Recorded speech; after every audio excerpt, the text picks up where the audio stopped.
Hello and welcome back to the Masonic Roundtable, a weekly program where Masons from around the world get together to talk about Masonic news and opinions in a friendly and social manner. The standard disclaimer applies. The thoughts and opinions expressed here are only those of the participants and do not reflect any Grand Lodge statements or positions. Please keep your conversations open to the public and on the level. My name is Jason Richards. I'm your host tonight. John is here with us, but at an undisclosed location traveling. We're excited that you're here. So let's go right into introductions. Jason Richards, past master of Acacia Lodge number 16 in Clifton, Virginia, member of the Colonial Lodge number 1821 in Washington, D.C., two lodges that you'll be hearing about tonight. And we'll go over to John Ruark. Hey, everybody, John Ruark. I am a traveling man, and so, here in St. Louis, and glad to be here. So thank you, Jason. Great. Glad you're with us, John. Mike Hambrecht. Hello, Mike the intern here from Village Lodge number 274 in Burton, Ohio, and Triandria Lodge number 780 in Rock Creek, Ohio, where I am the junior steward and lodge education officer. Fantastic, Mike. We are glad that you're here. And finally, our long-lost, dearly departed brother, back with us again, Juan Sepulveda. Hello, everybody. Glad to be with you again. Do I sound... Whose microphone isn't working? Oh, no. Jeez, we just tested it. You hear me deep, right? We can barely hear you. Kick the tires on it. If you can get it working, great. If not, we'll keep rolling. The beauty of a live show, ladies and gentlemen. Yeah. We do it live. So anyway, let's get right into the episode. We're talking about the history of our own lodges today. What? Before you do that, I did want to give some shout outs and thank yous. It's been light on Masonic news this week, but I definitely wanted to give a shout out to the brothers of Newport Mesa Lodge, number 604 out in California. They had me out this past weekend at their Masonic Education Breakfast Saturday event and had a good conversation talking about what else, Masonic demographics and the statistics of the fraternity with them. Had some really good feedback and just had a great time hanging out with those brothers again. And extra special thank you to Brother Diego for his extraordinary hospitality as well, for putting up with me the whole weekend, basically. Also, wanted to give a shout out to the brothers in Tuscan Lodge number 360 here in St. Louis. When you're traveling, best thing to do is to go out and find a lodge that's meeting. They didn't have an actual stated meeting tonight, but it's great because I had to eat dinner somewhere, so at least I could eat it with brothers that I have met and haven't met. I just had a really good time. So keep up the good work, Tuscan 360. So that's all I wanted to say. Thank you, Jason. No problem, John. If you're going to give out shout outs, then I'm going to give out shout outs as well. Of course. Because I just got back from Pennsylvania, spending some time with the brethren up at Armstrong Lodge number 239 in Freeport, Pennsylvania. So shout out to Brother Cody, the district deputy grand master there, then Worshipful R.J. Hughes. Thanks so much for having me out and letting me talk your ears off about Scottish Masonry for about an hour. I did have about 15 brethren get up and leave 10 minutes into it, which I think is a new record for me. But they of course had a bus that they had to return. They actually came down and surprised Worshipful RJ by getting 15 people to his lodge by bus. So they had to return that. So they had to leave pretty soon after the meeting was over and I had started. But I told everybody I was going to wear it like a badge of honor on Facebook that I made 15 Masons leave the room as soon as I started talking. Was it really a bus, or did they just all Uber at the same time and get out of there? This is rural Pennsylvania. Okay. I don't think Uber exists there. Good stuff. Well, I'm sure it was well received. No, it was great. It was a fantastic time. So you brethren out there listening and watching, traveling is one of the best things you can do as a Mason. So get out and do it early and do it often. That, barring any shout outs from Mike the intern.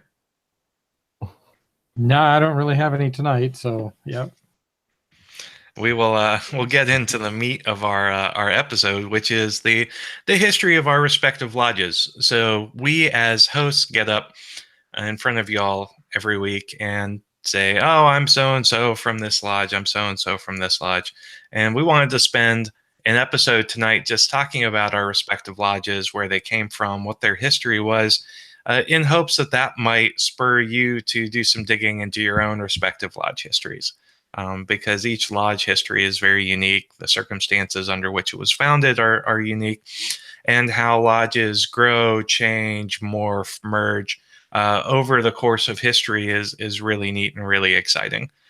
So hopefully you can take what you hear here tonight and use that as a jumping off point for your own research into your own lodges of which you may be a member. So we're going to go ahead and start off with Brother John to talk about one of his two lodges that he's a member of. Great. Okay. Thank you very much. Let's see. So I wanted to talk about Herndon Lodge to begin with. So depending on time, I wanted to make sure Herndon Lodge got its dues. You've heard me talk about the Patriot Lodge, number 1957, in our Academic Lodge episode with Brother Scott Sherman. So if you want to hear that, go back and check that episode out. Or if you haven't been available to hear that, I might do a quick recap, time pending. But my mother lodge, the lodge I was first entered past and raised into, is Herndon Lodge in Herndon, Virginia. And so it is Herndon Lodge number 264, or 264, and it's located at the corners of Grace and Eldon Streets in Herndon, Virginia. That's Northern Virginia. What's really cute about this lodge is that the lodge itself was an Episcopal church. It was called St. Timothy's for 89 years, when in 1969, the trustees for the church handed over, the lodge building with all sorts of, financial exchange that goes there. So we own the building, and it is about an acre of property, but it's really neat because it is an old building. So we have that history there. I see you're getting some pictures. Yep, there is the, you're seeing me, not you. Jason's go. There we go. There's the Google Maps link to that. The lodge was initially granted a dispensation as Freedom Lodge number 264, but when the charter was granted on December 9th, 1897, the name was changed to Herndon Lodge 264 after the town's namesake, Commander William L. Herndon. And what's interesting is when you go back and look at these lodge records, the lodge records previous to 1902 were destroyed by a fire in 1918. So this is I know this is the pain that like Brother Alex Powers and others feel when they're trying to do Masonic research, is when you have things like big fires, what can happen. So on November 20th, 1896, Lodge number 264 was granted a dispensation from the Grand Lodge of Virginia, which later, like I said, became Herndon 264. 6 of the 27 charter members were active physicians. So I think that's kind of cool. It was a doctor lodge. And then Right Worshipful, who became Right Worshipful, Edgar E. Gillette, after having been made a Master Mason in June of 1898, attended the June communication of the 1898, this is the next year, remember, after it got its charter, attended the Grand Annual Communications of the Grand Lodge of Virginia. So his purpose of going there was to be the lodge's first representative and to actually come back with the charter granted by the Grand Lodge. So it's kind of interesting that to think about the distance that has to happen, where today, it's just usually in your state, it's a quick drive usually to get that charter right away. But no, he actually had to wait 6 months or so and be the one representative to bring his charter back. The first master, Henry A. Johnson, served as master in 1896 through 98. then again in 1901 and 1902, and then again in 1905. He's a glutton for punishment, I guess. In his will, he left Herndon Lodge $1,000, which is actually approximately $25,000 by today's value. And he also started a special relationship between a nearby lodge, Ashburn Lodge, and Herndon Lodge, because he was helping them kind of get started as well. Now, the building that it's in today was not the original building. It used to be in a building called the Reed Building, downtown Herndon. I don't even know where that location is anymore. But in February of 1921, the current master moved the lodge building from the Reed Building to the third floor of a drugstore. So it went from its own building to the third floor of a drugstore and then into a sold-off Episcopal church. Dues in 1960 were about $12, and the hopes of a permanent home was still in everyone's mind. So then finally, on March 3rd, 1969, a resolution for the purchase of a church was read in the lodge. On April 7th, 1969, $15,500 was to be paid for the church, which was St. Timothy's Episcopal Church. And let's see what else. So then on March 4th, 1969, gentlemen, brothers by the name of Stanley B. Haynes, Dudley Page, and Richard R. Saunders, the trustees for that church, sold the land to the trustees of the Herndon Masonic Temple on March 4th, 1969.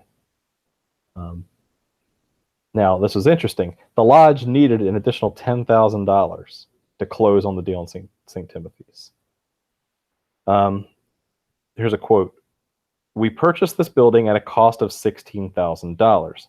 It was necessary that we pay this amount in full at the time of the settlement. One of our good brethren, who wishes to remain unnamed at present, loaned us $10,000 in order to make that settlement."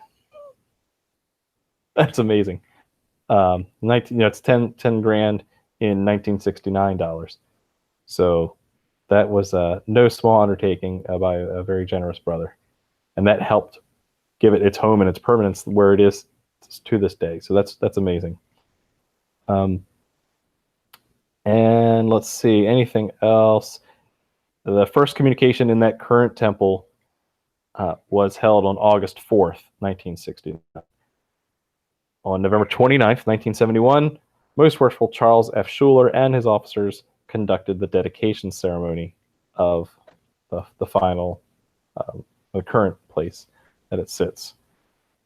And that's about the research I wanted to cover. There's a much more longer detail of its history, including when, how much dues were and how much they paid for this and that, which is really fascinating if you like tracking, the rate of inflation. But I think that's a good summary of the lodge, the brothers, where it is, where it's been, and I'll hand it back to you, Jason, for the next lodge. All right. Thanks so much, John. Fascinating story. Looks like we have Dewan Sepulveda joining us again. So hopefully he's gotten his mic troubles worked out. While he works that out, I think I'll go next and talk about Acacia Lodge, number 16 in Clifton, Virginia. Before I do that, however, I have to give credit to whom credit is due.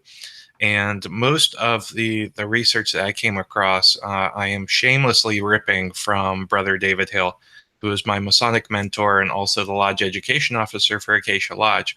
In advance of our 140th anniversary celebration that we had back this past January, Brother David Hill, who has been working to digitize all of our recorded history of our lodge to include our lodge minutes, put together a history of Acacia Lodge.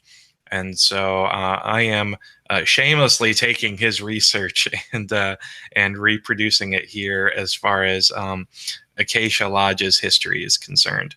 So what I'm going to do first, however, is pull up ye old Google Maps, because they're the best. And talk a little bit about Acacia Lodge. So, of course, if you look on Google Maps, this is the town of Clifton, and here's the lodge building as it stands today. We've been in that lodge building since about 1910, 1913.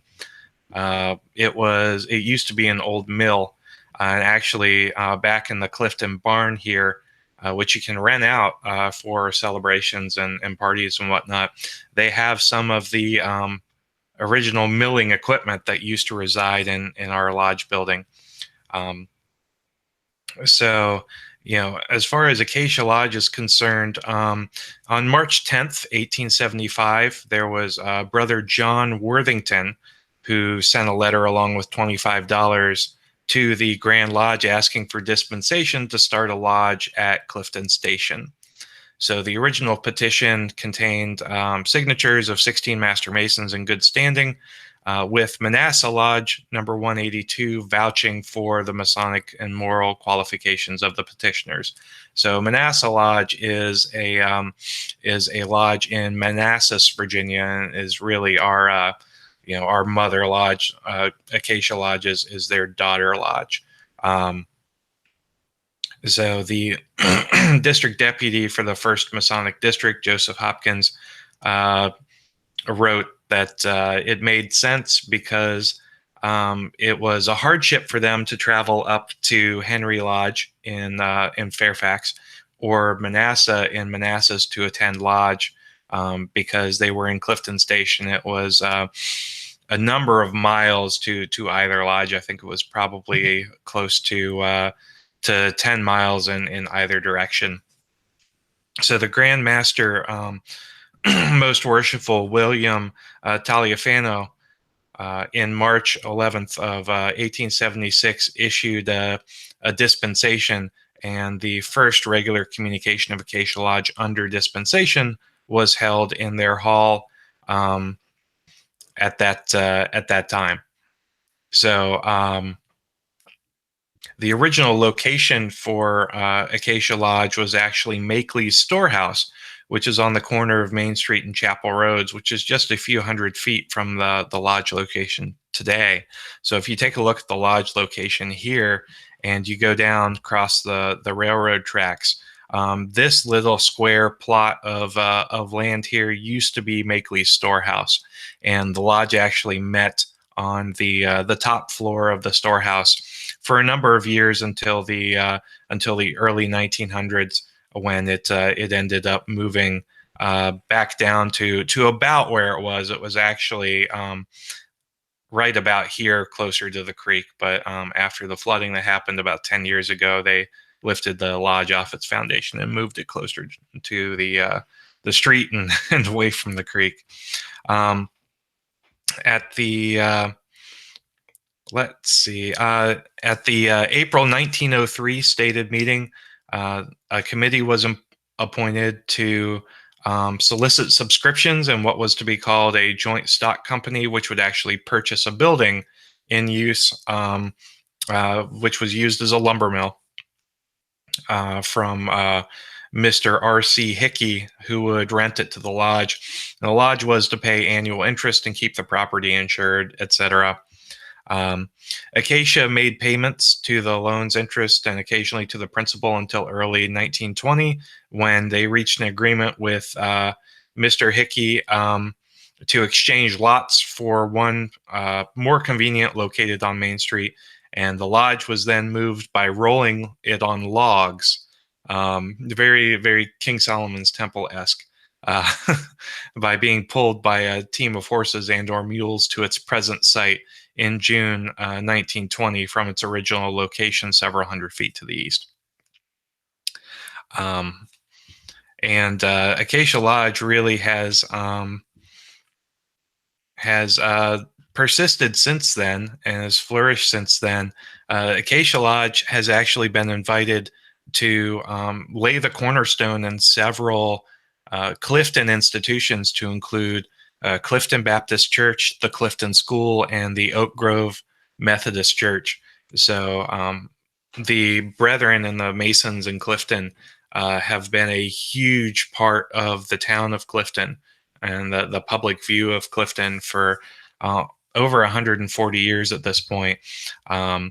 So that's a really cool thing, and that's why my lodge is so focused on community betterment in and around the town of Clifton and the neighboring Centerville area.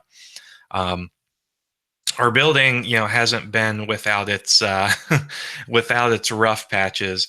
It's flooded several times by nearby Pope's Head Creek. The most devastating of which, and I know I've talked about this before, but the most devastating of which was in June of 2006. The flood served as a catalyst to, unite the brethren into saving the lodge building and renovating it into what we have today. And so, our motto is "It's the greatest little lodge in the Commonwealth of Virginia," coined by one of our past masters, Worshipful Dick May, who coined that in 2005. And Acacia Lodge has just had 140 really great years. In the past, I would say for the past 10 years or so, Acacia Lodge has been really growing and doing well by leaps and bounds. There were some really lean years in the 60s, 70s, and 80s where they were kind of holding the lodge together by one or two members.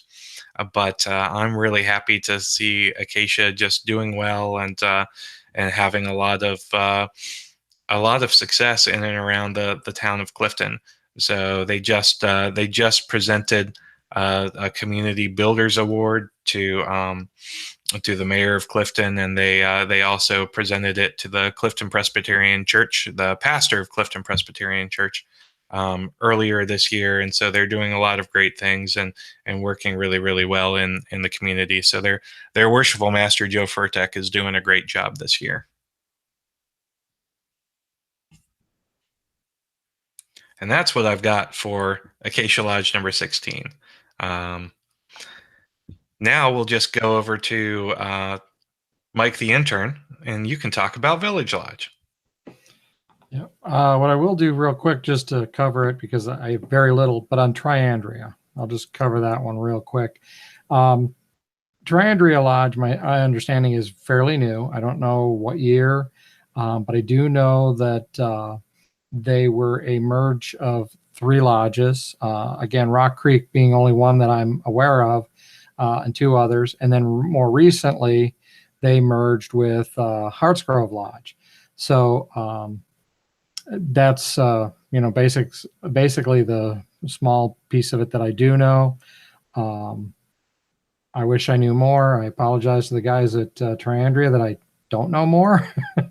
But now for Village Lodge, I have quite a bit, and I can actually thank Brother Dave Mooter for our lodge website, where he has a complete history there. I mean, it's a well done history, but I actually I took a few steps in to kind of do a little more background to cover some of this too, because Village Lodge actually started back in 1825 when it got its dispensation.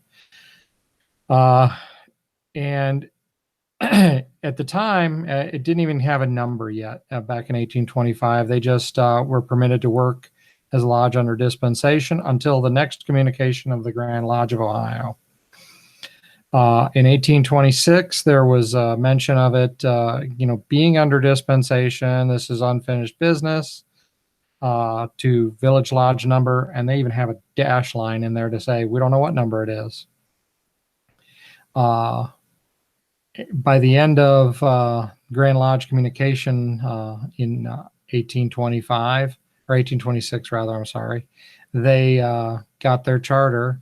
It was granted to Amos Upham and his associates for a lodge to be called Village Lodge number 78 in the town of Burton and the county of Geauga. And then again, no mention of them at all in Grand Lodge communications or anything until 1828, when they were represented by Charles C. Payne.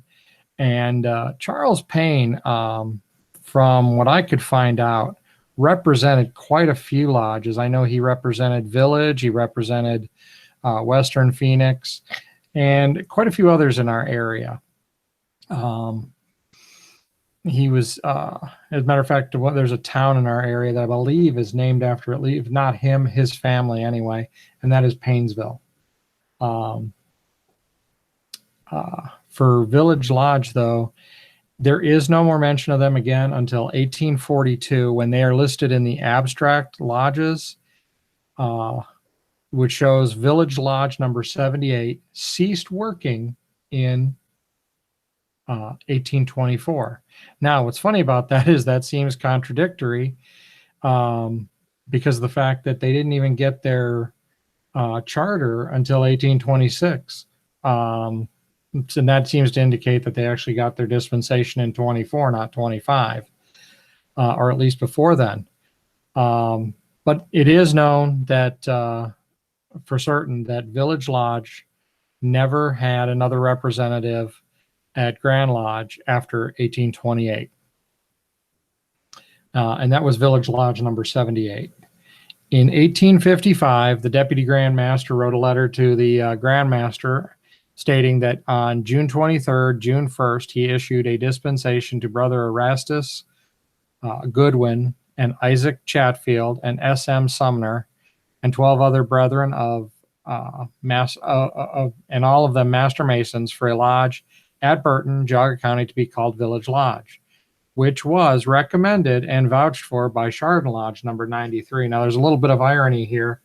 About 10 or 15 years ago, Chardon Lodge merged with Village Lodge. They go into some detail here about the committee having examined the dispensation records and bylaws of Village Lodge and finding the proceedings of the lodge in the main correct, and that the committee recommended that the bylaws submitted in the lodge be amended as follows. They have some amendments there. But then anyway, the petition and proceedings signed by nearly all of the brethren of this lodge, praying that the name of Brother Harlow N. Spencer be inserted into the charter as master. The committee recommended it, and there was a resolution adopted that they got their charter, and that was in October of 1855, and that the name of Brother Harlow N. Spencer was inserted into the charter as master. In the winter of 1871, there was a major fire in Burton, and Village Lodge, along with much of the main district there, was burned down. Now, I do have a picture here from the from Google Maps here. I'll do a screen share real quick here. And this is where Village Lodge is. I mean, if you look, here's our nice big square with the log cabin in it. But yeah, I totally already showed this while you were talking. Oh, you did? I'm sorry. I'll go ahead and show it again. Okay.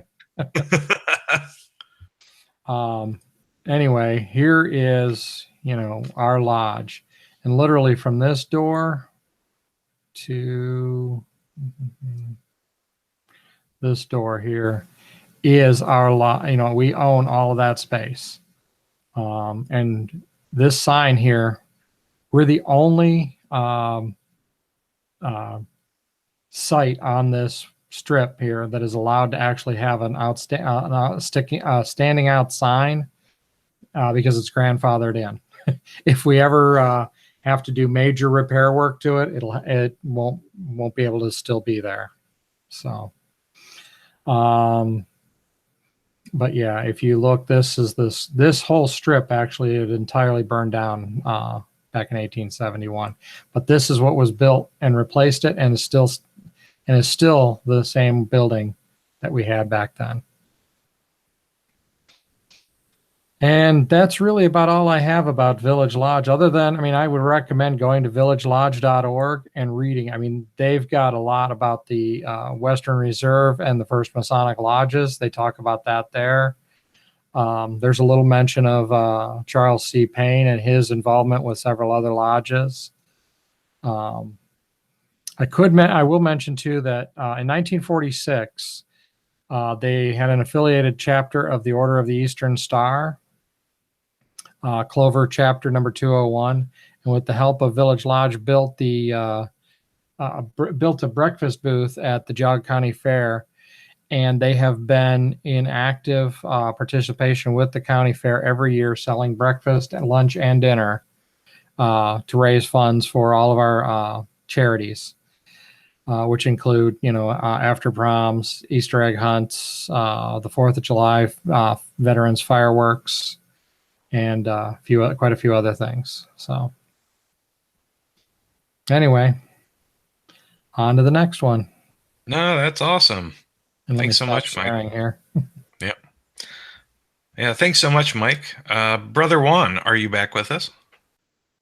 Not yet. Okay. Well, if you hear me like super deep, then the answer is no. No, You you're hear me good to fine? go.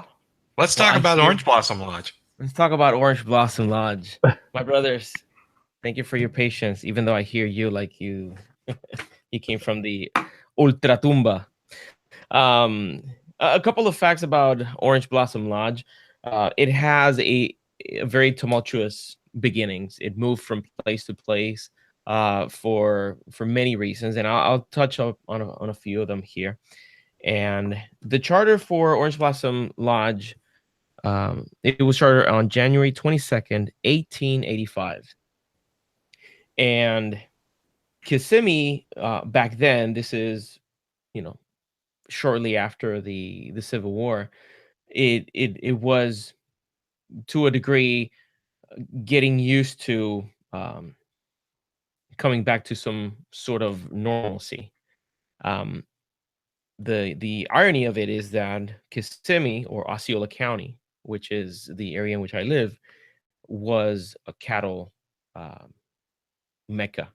So like here you had like real cowboys, and you had grazing pastures and everything. For those of you who have never been to this side of town, it is a miracle that civilization is here the way that we see it now, because this used to be just swamplands. It used to be, millions of. So was that before acres. or after Disney World? This is definitely before Disney World. So I wanted to let me make sure I have my notes straightened out.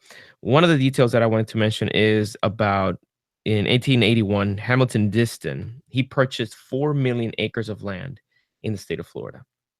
At the time, he was the largest owner of property in the nation. And he made some sort of arrangements with the state of Kissimmee where he was giving permission to, I don't know how you say it, dredge, dig into the bottom of Trench. lakes. What is it? Trench.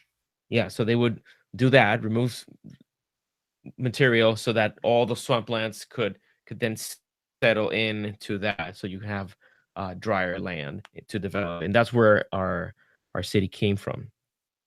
So Orange Blossom Lodge, one of the things that let me see here. It was. I'll have to come back to you because I have all these messed up, and there's a couple of cool things here that I want to share with you, but I need a few more minutes. If that's perfectly fine. Hey, John, let's talk about some academic lodges. You want to go with Patriot? Sure, I can do the quick summary of that as well. Again, more detail, go check out the Academic Lodge episode that we did.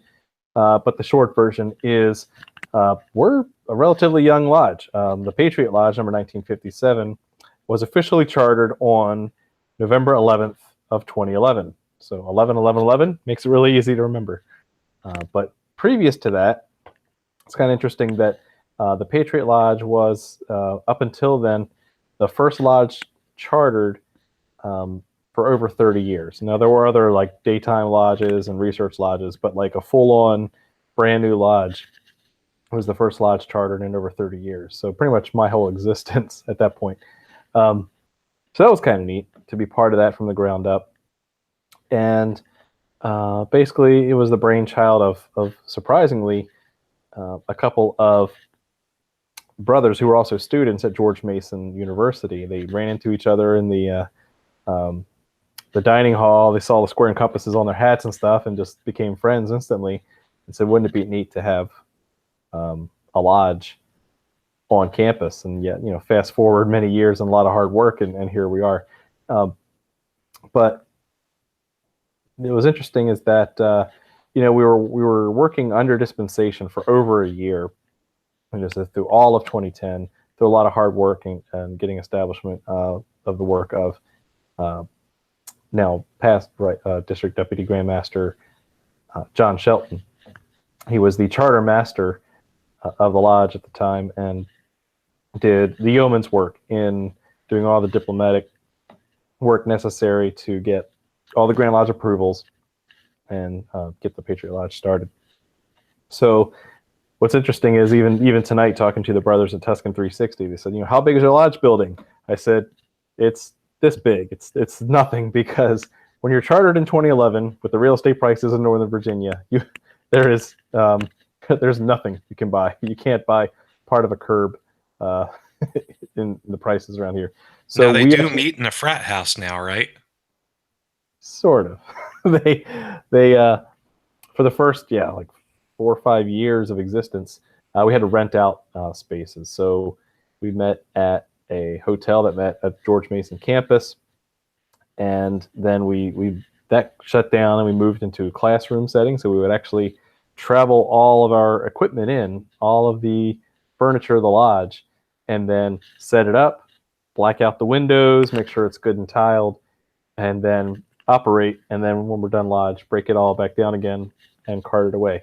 So that's a very, very challenging work for the traditionally the deacons to take care of that. But then finally we got a pseudo forever home at one of the other buildings on campus. So we were able to store stuff and get things going. So again, we're a young lodge. We'll be coming up on 7 years old here by this November. And it's just been a fascinating journey to help a brand new lodge get started. And we can talk more about that in another time. How about Colonial Lodge, Jason? All right. Colonial Lodge is not as young as the Patriot Lodge number 1957 happens to be. However, it is still a a very young lodge. It's actually the first academic lodge in the District of Columbia, or the first university lodge modeled after the university scheme under the United Grand Lodge of England. In about 2008, when I was actually a grad student at the George Washington University in DC, alumni and brethren of GWU were granted a dispensation by the Grand Lodge of DC to form a new lodge for the purpose of honoring and perpetuating the historic ties between their craft and the craft and the George Washington University, which was the alma mater of these brethren. So the brethren who were trying to consecrate this new lodge were primarily members from 3 main lodges in the district. It was Benjamin B. French, number 15, Federal Lodge, number 1, and Fraternity Lodge, number 54. So in 2008, they got their dispensation to work under dispensation, and then on November 11th, 2009, the lodge received its formal charter, and the Grand Master installed the charter officers personally himself. So it was designed to be the first university lodge in the District of Columbia, modeled after the university scheme lodges such as Apollo University Lodge number 357 in Oxford, Isaac Newton University Lodge number 859 at Cambridge, and others. Thus, membership in the Colonial Lodge number 1821 is restricted to men who have an affiliation or an affinity for the George Washington University. So you have to be a student, alumni, faculty, or staff member associated with the university in order to be able to be a member of the lodge. So this is different from the Patriot Lodge, because the Patriot Lodge that applies in order to get your degrees from Patriot, but any Mason in good standing can affiliate with Patriot. That is not the case with Colonial, although they've been known to bend the rules and be a little squishy, from time to time. Let's see. The lodge number 1821, much like the Patriot Lodge's number, was chosen to reflect the year that the university was founded. And the Colonial Lodge actually is the only lodge to meet in the House of the Temple, which is absolutely incredible. So each time I go to Colonial Lodge, I get to go attend lodge in the House of the Temple in downtown DC, which is absolutely amazing. As far as what Colonial does, Colonial is very, very closely tied into the George Washington University. They have supported Gelman Library, which is GWU's main library, and one of my old haunts when I was a struggling, sleep-deprived graduate student. And they also do something called Colonial Challenge, which is a yearly scavenger hunt fundraiser that they donate the proceeds of which go to some aspect of the George Washington University. So they're very, very involved in the George Washington University's campus. They also have a history of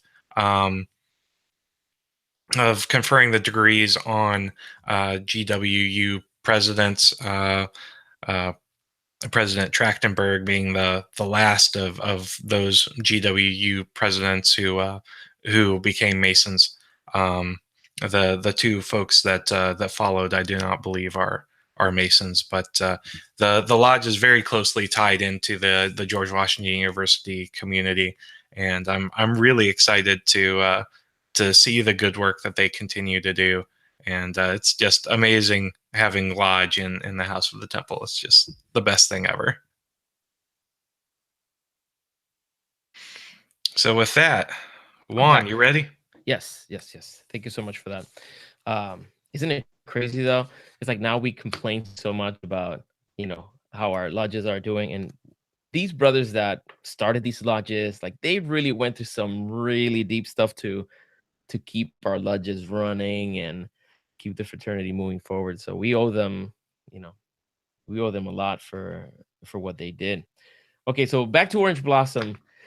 I spent the past few days looking for information about Orange Blossom, but also about the city of Kissimmee. I found some really interesting stuff that I'm going to reveal later on in the Winding Stairs, because we had like our own little version of the Hatfields and McCoys.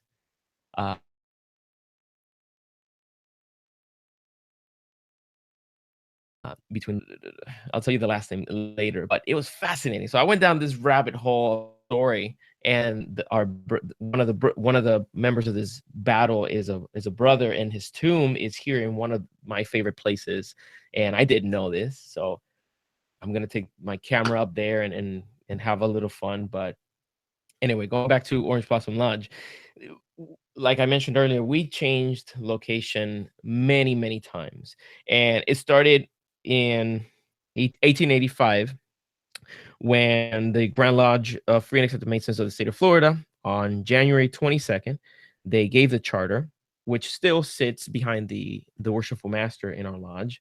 We have the fortune of having kept this document. I know some horror stories where floods and fires and age end up destroying charters, but this was still there. And it lists worshipful brother Joseph Nichols as the worshipful master, John Lee as the senior warden, and Thomas Bass as junior warden. Come to find out, the Bass family down here in Osceola County, they were big cattlemen. These were men who had thousands and thousands of heads of cattle, and they were Osceola County, as I mentioned, provided cattle and beef and all that, all derivatives from cattle industry to many states in the Union. So we were exporters of cattle with whenever trains were available, which I know that some of the early ones went as far as Tampa. So the major spots down here in Florida, it was Tampa, Kissimmee, Orlando, and then it would go up north to different cities up there. But anyway, the brothers that came down here and pretty much helped build the city, they came from other states in which they were very active in the fraternity. So when they came down here, Kissimmee, of course, early on didn't even have a church, and the first church was the First Baptist Church. A very appropriate name, I think, if it was the first one. And because I see a lot called First Baptist, and they're not first. There were others, but anyway. So they felt the need to have a lodge constituted. So they went up to the other cities like Orlando. I know Orlando 69 was part of the. It was a sponsor for our lodge, and with the brothers standing, we received the original charter. The other cool thing that I found, the first lodge that we met in the first building, it was a 2-story wood frame building situated in East Orlando Avenue and Emmett. Like, these are like some major roads today in downtown Kissimmee. And 2 to 3 years of successful use, they had to move, and they moved to a location. So this is the first move.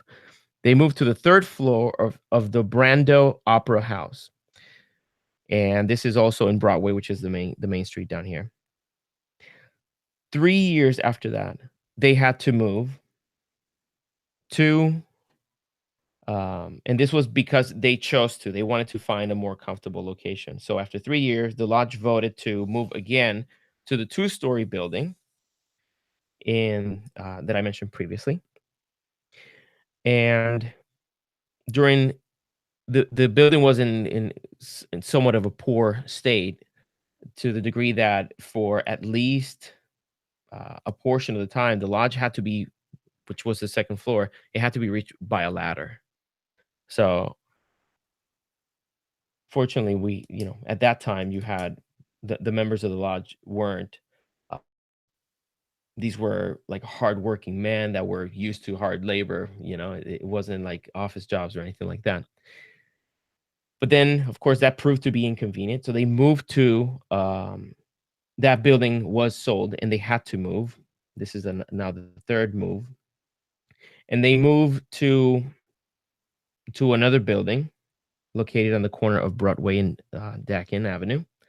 But finally, in 1908, a union happened between a lot of fraternal organizations down here. So you had a trickling of different organizations in the area, and they decided to band together. So we had the Masons, the Knights of Pythias. They decided to organize and try to form the lodge, and they found other organizations to support it. So they built, let me see here, a 3-story brick building, and they had the fortune that the Grand Master of Florida Masons was present for the cornerstone, the laying of the cornerstone. In addition to the lodge of Phoenix of Masons and the Knights of Pythias, the 3rd floor was used, and they describe it now as the Fraternity Hall. And I'm going to show you a picture in a little bit about it. And it was used for meetings of the Royal Arch, Order Eastern Star, Pythian Sisters, Independent Order of Oddfellows, Rebecca's and Woodsmen. This is the first time I hear that one. Have you heard of the Rebecca's and Woodsmen? We need to find out more, because it sounds like an episode in the making. And the 2nd floor, remember, this was a 3-story floor. So you had on the 3rd floor, you had the meeting of the different fraternal orders. The 2nd floor was a banquet hall. And then the first floor was designed to be used as a theater. And it provided for several years, well, for many years, it provided financial support for the rest of the operations there. So you could have low dues, but still have a functioning business in the lower levels, which I I wish we see more of that. I've seen out of the state. I've seen that. I don't see it too much, at least in Central Florida. And I'll tell you a few more details later on, but I just wanted to mention that one completed and occupied in 1909, but by 1926, which I'm pretty sure this was close to the Great Depression, right? Yeah, the Depression of the 20s and 30s. So, like, one thing after the other started mounting, like in a horrible timing, because in addition to the theater that was in the first floor closing, they had, of course, the financial strengths of the Depression, and several things happened that they had gotten some, what do you call that? Like when you do like an additional mortgage to do repairs and stuff. Like a second mortgage, or Yeah, something like that. I'm looking for another word, but An equity loan. yeah, it's pretty much that's what it was. So they borrowed against the building in order to do some improvements, some repairs, but they did that right before the Great Depression. So like it was horrible timing. So they fell behind in the mortgage payments, and like they got into very difficult financial trouble. So they gave the deed then to the city of Kissimmee. So the city of Kissimmee then took ownership of the building and started handling it. Fortunately, it was done in good faith. So the organizations were still able to operate from within that building for a few years. But then in 1947, so yeah, in 1940 is when the city of Kissimmee took over after 2 decades of getting beat financially. And then in 1947, the lodge rooms up in the 3rd floor, they caught fire. So like that put pretty much like the final blow to this. So they held Orange Blossom Lodge held the meetings in the courthouse all the way up until 1957. And that's when they finally got together to build the building in which I go to lodge today. So I think that's a rough story. Of course, there's a lot of details that go into it, but moving 5 times, and like now we finally settle into a building that is sustainable, and it's very solidly constructed. So hopefully we keep it for many decades now. that's dedication right there. No, that's a really interesting story, Juan. I appreciate you sharing that. We are actually we zipped through about an hour, which was kind of impressive.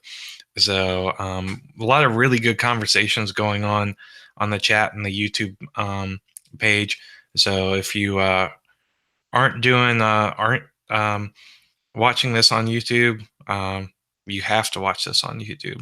But go to the YouTube page and take a look at a lot of the conversations that are going on, because it's just great having all of this interaction with brethren live with us. So I think we're going to go to shameless thoughts and final plugs. Shameless plugs and final thoughts. Yeah, words are hard. I've done it too. Don't worry. Yeah, maybe our shameless plugs start with shameless thoughts. I don't know. And we're gonna go to Mike the intern first. So you go ahead, Mike, and give us your shameless thoughts. Well, actually, I enjoyed this. This was great to hear the histories of each of your lodges. For those that were listening to what I was talking about with ours, I got a lot of my information from the Grand Lodge proceedings, which are all available at the George Washington Masonic Memorial website, because the entire Grand Lodge proceedings are available for the state of Ohio, are available there. I know there's about 6 or 7 other states that have a lot of their proceedings, if not all, available there as well. So anyway, check that out for anybody who's, really looking to get the history of their lodges. Your Grand Lodge proceedings have a lot of those details for you. when you got your charters, things like that, and when most likely even when your lodge ended up under dispensation. So anyway, and if you want to know more about how to do that too, check out Historical Light podcast. Talk to you later. All right. Thanks, Mike. Juan.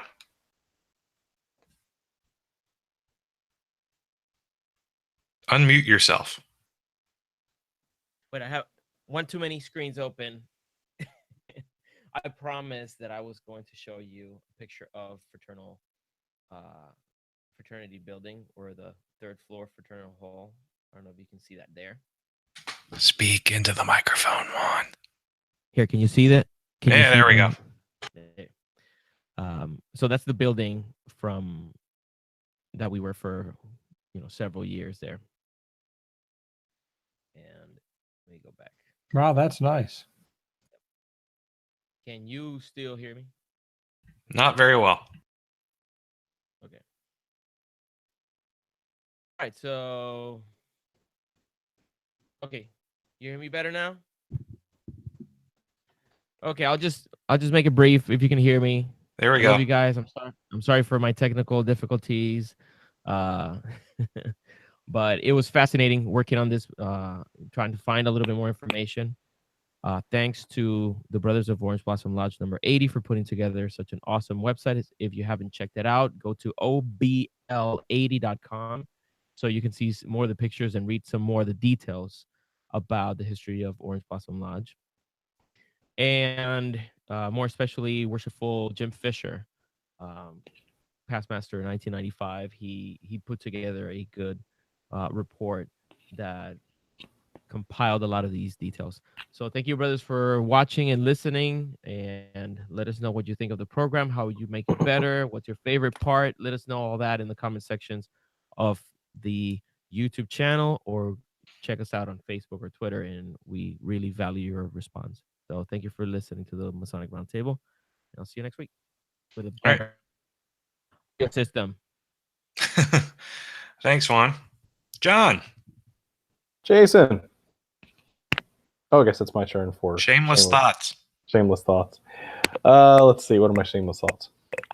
Every lodge has a really interesting history, and that's the best part of this, is that whether you're brand new or you've been around for a gajillion years, there's obviously some sort of history that's unique to your own respective lodge, and I think that's the beauty of the fraternity, is that as long as we keep this history preserved, then we can pass that on to the next generation. That's some of the best part of Freemasonry, is the history behind it. Let's see what else. Hey, I have a book out in case you haven't heard. It's called It's Business Time. Go check it out. It's on Amazon and other places where books are sold. Thank you very much. See you next week. All right. No, thanks, everybody. This has been a great episode. It's been very enlightening. You're going to want to tune in next week, because next week we have a very special guest. We're going to be talking about music and Masonry.